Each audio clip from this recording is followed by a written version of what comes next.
Hello and welcome to another video brought to you by Mind Mastery TV. Before we begin, please like, comment, and subscribe to the channel. In the labyrinthine alleys of modern life, young men often find themselves adrift. Drowning in a sea of expectations, pressures, and anxieties, the compass of meaning seems perpetually out of reach. The whispers of fulfillment are muffled by the cacophony of ambition, success stories curated on screens, and a relentless drive to accumulate. Yet, amidst this existential fog, a beacon still shines, faint but resolute.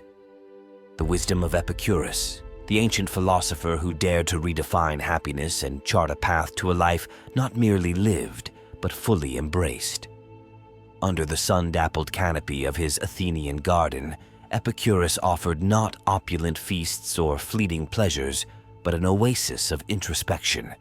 Here, beneath the whispering fig trees and the murmuring fountains, young men gathered not to conquer empires, but to conquer the turmoil within. Their weapons were not swords, but reason and reflection. Their victories were not etched in blood, but in the forging of inner peace, a state called ataraxia, a stillness of the soul untroubled by fear or desire. Epicurus understood the seductive whispers of the senses, the siren song of external validation. He saw through the fleeting joys of material possessions and social conquests, recognizing them as shadows chasing phantoms. Instead, he proposed a radical, counterintuitive revolution.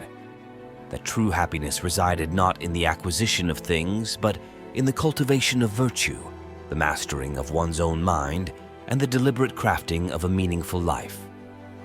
Epicurus's philosophy provided the blueprints for this internal fortress.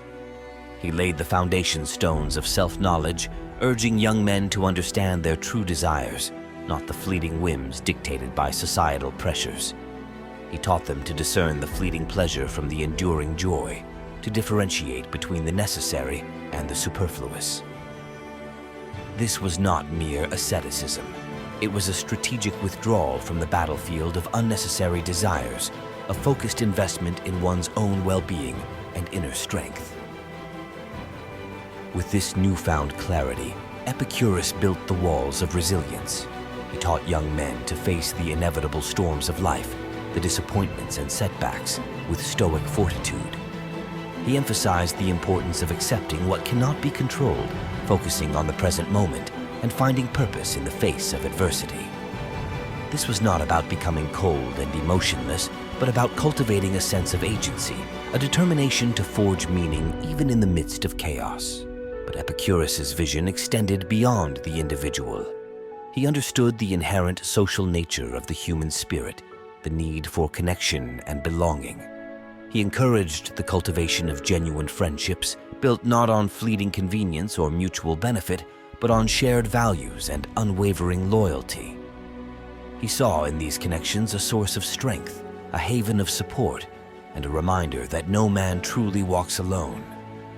This philosophy, this way of life, offered young men not a guaranteed path to success or a life devoid of challenges, but something far more enduring. The potential for a life of meaning, a life of inner peace, a life lived with purpose and integrity. In the face of the modern clamor, Epicurus's wisdom whispers a powerful truth. Happiness is not found in the external accumulation of things, but in the diligent cultivation of the self, the embrace of virtue, and the fostering of deep and meaningful connections. Life, however, is not always a sun-dappled Athenian garden. The storms roll in, uninvited and often brutal.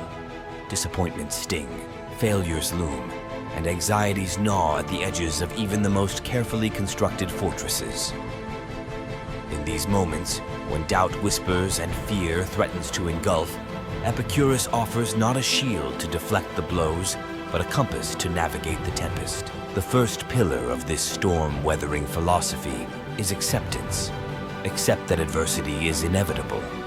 Do not waste precious energy railing against the unchangeable winds, but bend with them, adapting your sails to the current. Acknowledge the sting of failure, the weight of loss, but refuse to let them define you. The second pillar is perspective. See challenges not as insurmountable walls, but as stepping stones. Each hardship, each setback, holds within it the potential for growth, for resilience, for a deeper understanding of yourself. Approach these moments not with despair, but with the resolute curiosity of a student eager to learn from the storm's lessons. Finally, remember the anchor of purpose. When the waves crest and threaten to capsize your vessel, cling to the mast of meaning. Remind yourself of the life you are building, the values you hold dear, the impact you aspire to make.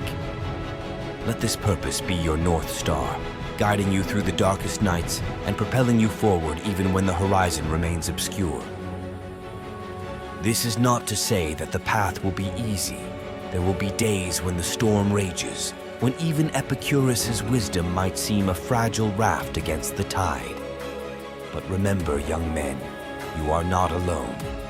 You carry within you the embers of inner strength, the flickering torch of virtue, and the unwavering support of those who walk beside you. So face the storm head-on, young men. Weather the blows, learn from the chaos, and emerge stronger, wiser, and even more resolute in your pursuit of a meaningful life.